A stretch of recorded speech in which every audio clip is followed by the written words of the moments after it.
sunscreen. These two words have been imprinted in our minds all of our lives. We have heard it on television commercials, seen it on billboards, in the news, and for many of us, from our parents. Although we have heard it countless times, how many of us really wear sunscreen? So to convince you all, including myself, I will explain to you the significance of SPF and the consequences of a sunburn, and how to choose the right sunscreen for you. When you think about sunscreen, the first thing that pops into your mind is SPF. You see it in the grocery store, and you want to buy it because it's important. Being aware of the importance of SPF is crucial. SPF stands for Sun Protection Factor, which I didn't even know before this assignment. An SPF number is determined by experimentation of someone wearing sunscreen and someone without any protection at all under a certain amount of light exposure. About.com phrases that it is simply the amount of light that induces redness in sunscreen-protected skin divided by the amount of light that induces redness in unprotected skin. Sun protection products with an SPF 2 or higher are considered sunscreen. SPF 2 is never recommended as means for sun protection. SPF 2 is the equivalent of wearing tights or nylon, and wearing hats is the equivalent to SPF 3 to 6. So wearing protective clothing can lower your chances of sunburn. Sunscreens range from SPF 2 to SPF 80. Most recommend an SPF that is higher than 15 because anything less doesn't protect your skin efficiently enough. We need sunscreen with SPF to shield our skin from harmful ultraviolet light from the sun. Without protection, you put yourself at risk for potential health problems. These health problems include skin texture changes, like wrinkles and saggy skin and premature aging, pigment changes, like freckles and age spots, liver spots, and white spots, skin bumps, and worst of all, cancer. We can all remember a time when we got badly sunburned. We go outside and we go to the beach or the pool in the summertime and we don't apply sunscreen and we just forget. Your only hope for preventing sunburn is using sunscreen.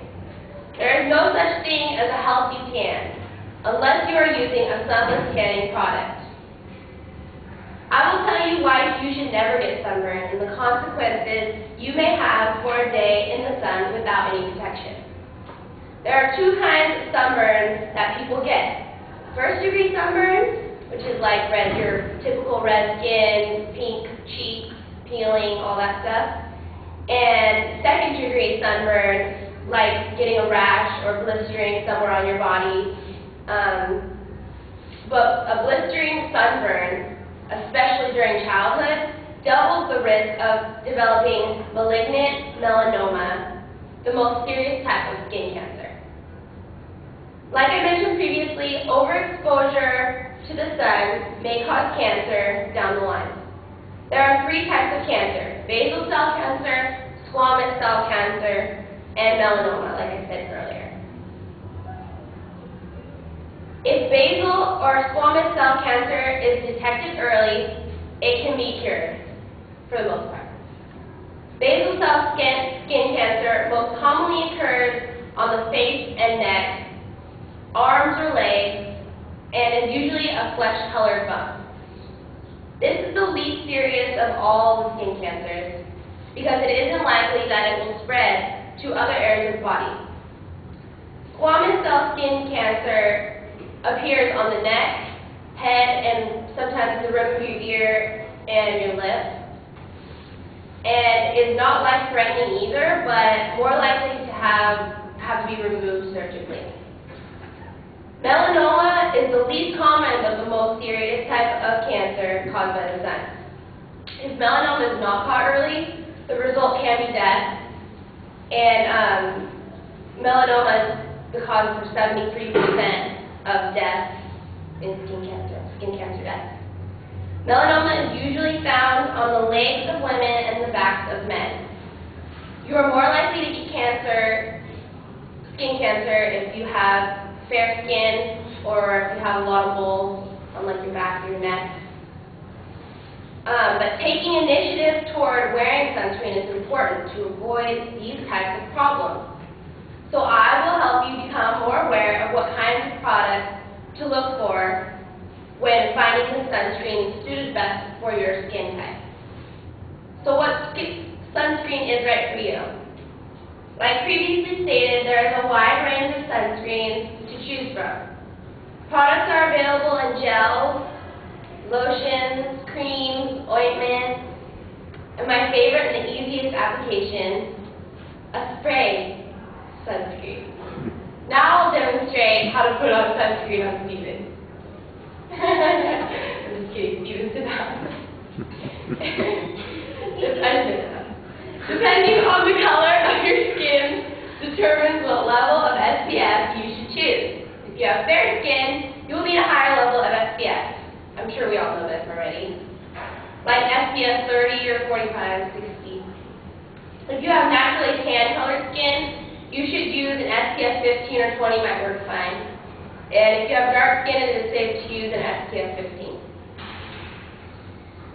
So although I'm not an avid sunscreen user, and I also need to work on this, I've recently been making strides towards taking better care of my skin by wearing SPF and avoiding any type of sunburn. I wear makeup with SPF in it, which is really common. Sometimes it doesn't even say it, just like in really, really small writing. And I also use an SPF moisturizer on my face each morning. What will you do?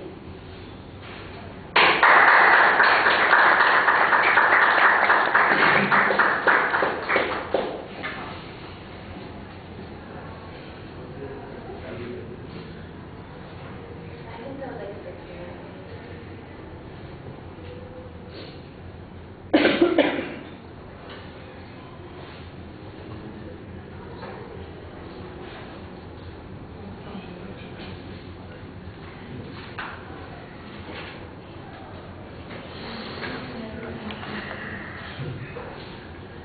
So Kyle, what did you think? I was I like the fact that when she talked about one thing she stuck with it, she didn't jump back and forth. I like how she talked about different kinds of cancer and which ones are the most serious and where you can find them, like if you were ever worried about it. And she had good voice production, she was easy to understand, it was clear, I knew what she was talking about the entire time. So I thought it went really well. All right. You were wondering about the time. I heard you ask. 7:27 is what I wrote down for the time. So you're okay. The opening is you've got that forceful statement. I think you need to show a little bit more how infrequent it is that people use the sun protection that are available to them, the sunscreens, that sort of thing. Maybe if there were some statistics about the rates at which skin cancers are increasing, that would help build up the need a little bit more.